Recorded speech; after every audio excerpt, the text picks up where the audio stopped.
My name is H.A. Goodman, and I'm an author, columnist, and journalist. And to read my writing and to see my latest CNN appearance and my appearance on MSNBC last year, you can go to hagoodman.com. I'm going to give you 4 reasons why, if Hillary Clinton is the nominee, I'm going to write in Bernie Sanders' name. I believe Bernie is going to win. I believe that Hillary Clinton will get indicted because the FBI isn't going to spend a year with 100 agents to give Clinton a parking ticket. This is a very serious issue that most people aren't paying attention to. But the FBI investigation will very likely lead to indictments. And I believe Bernie Sanders will win in large part because of that. But also we can still win in terms of the primaries for a number of other reasons. But if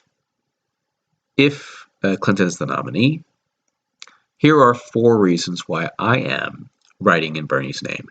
Number 1, most people don't talk about the authorization for use of military force.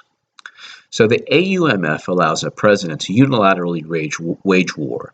A president can go ahead and bomb, send American ground troops anywhere, even without congressional approval for a certain time period. The AUMF is a very, very important reason why I'm writing in Bernie's name, if Clinton is the nominee. Because Hillary Clinton is advised by Henry Kissinger. Hillary Clinton will be advised by neoconservative advisors. This is in the New York Times and a number of other publications. It's not hyperbole.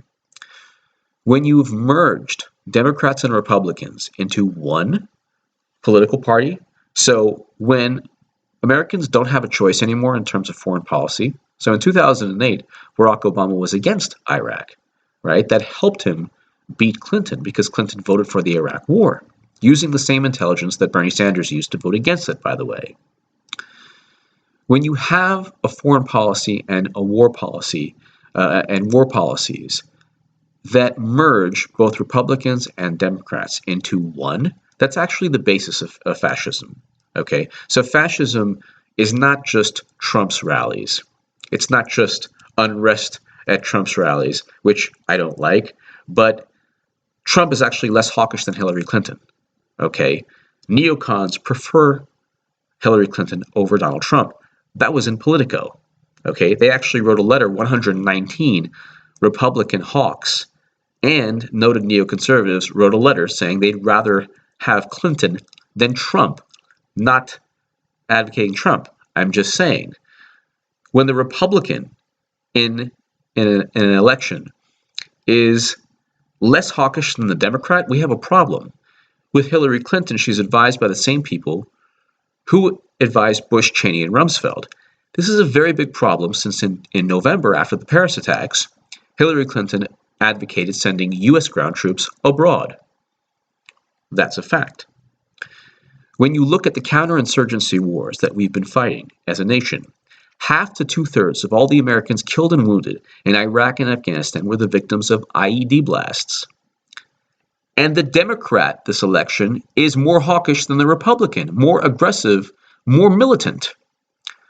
When people on the liberal side, the liberal spectrum, to the left of center, have become the neocons, that actually is fascism, because you don't have a choice in terms of ending perpetual wars. Everything now is met with ground troops, bombing, and an increase in militancy.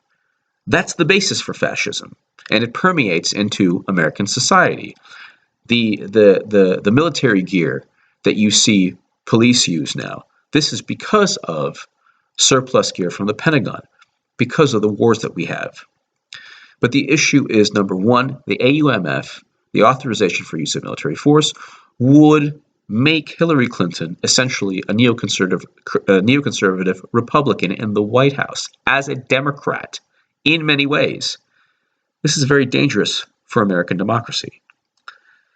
Number 2, you're sending a message to the DNC that A, you don't want a militant Democrat, a Democrat advised by the same people who advised George W. Bush, not hyperbole, it's in the New York Times, a number of other publications, but you're also sending a message that you want somebody like Bernie Sanders, that you want Bernie Sanders, because if Clinton is the nominee, I'd write in Bernie's name. You want somebody to address structural issues. When people say, well, where are the votes that Clinton, that prove Clinton's money from Wall Street affected her? The issue is Congress doesn't vote on structural issues because Congress is full of cowards. They don't address structure. They don't want to break up the banks, so they haven't voted on breaking up the banks. Therefore, Clinton, you don't know if she would vote for or against it. Okay, she doesn't want to break up the banks now. Bernie Sanders does want to break up too big to fail banks. Why? Because he hasn't taken 1 cent from Wall Street. Bill and Hillary Clinton have taken $153 million precisely because Wall Street knows that they will not break up too big to fail banks or reinstate Glass-Steagall. If you don't address structural issues, Wall Street's fine. They'll give you money. That's why Bernie doesn't take money from Wall Street. Same with prison lobbyists. Prison lobbyists know that Hillary Clinton will not address the structural issues behind mass incarceration, even though she says she will, because they've given her money and she's accepted their money. That's a whole other issue.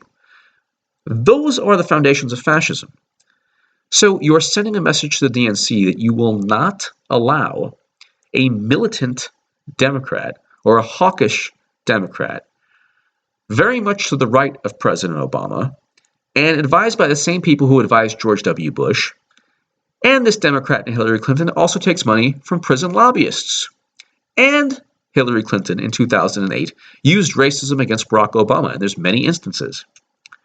So when you're talking about a fear of Trump can't get any of his crazy schemes past Congress. So when people say, well, Bernie's college tuition plan, free college tuition, or single payer, it's not feasible. Where are people saying that Trump's plans are feasible? Everyone knows that Republicans have tried to build a border fence, never passed Congress. Okay. Trump's plans can't pass Congress. He can't get congressional approval. And what he can do unilaterally in terms of war, he's less hawkish and he's less militant than Hillary Clinton.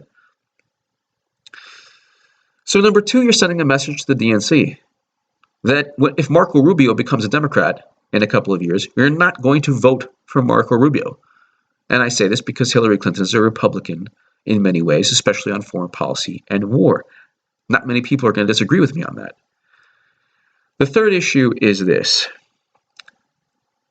Nobody wants a Trump presidency because they fear fascism. Okay? When you look at Trump rallies, the biggest public relations victory that Hillary Clinton has had in 2016 is never-ending coverage of violence at Trump's rallies. This overshadows the fact that she would be bombing and sending Americans abroad to fight in future counterinsurgency wars that are pushed by neoconservative advisors. Because people say, oh my God, these Trump rallies, Trump is a fascist, Trump is a bigot. In many ways, that's true, but in terms of the structural foundations of fascism, you're looking at a militant society, hawkish foreign policy, neoconservative foreign policy, prison lobbyists. This is all a part of Hillary Clinton. I don't believe Trump is taking money from prison lobbyists. I'm not defending him. I'm saying Trump would also be less hawkish than Hillary Clinton, less militant. All the hawks in the GOP don't want Trump because he'd be less militant. So that's another reason I'm writing in Bernie's name, if Hillary Clinton is the nominee.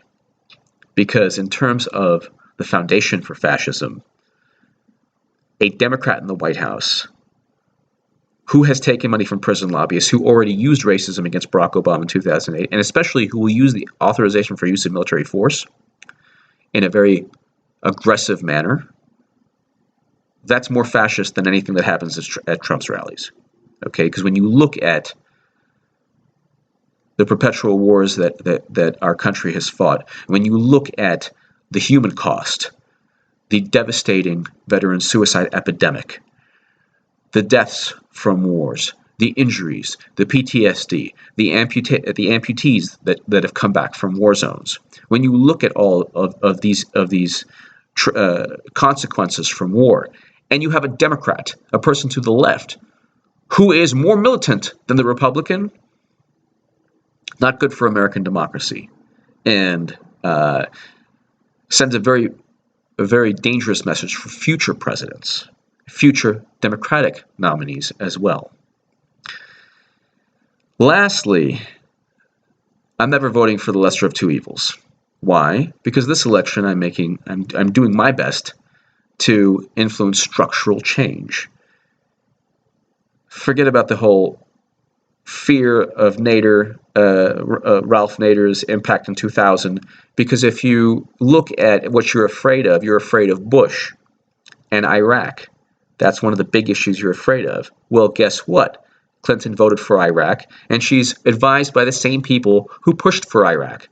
So if you fear writing in Bernie's name because it's too close to what Ralph Nader did, remember that voting for the lesser of two evils, especially this year, will only get you evil. Okay? You're going to be stuck with a liberal who's really a hawkish Republican. This undermines U.S. democracy in many, many ways. I'm only voting for Bernie Sanders.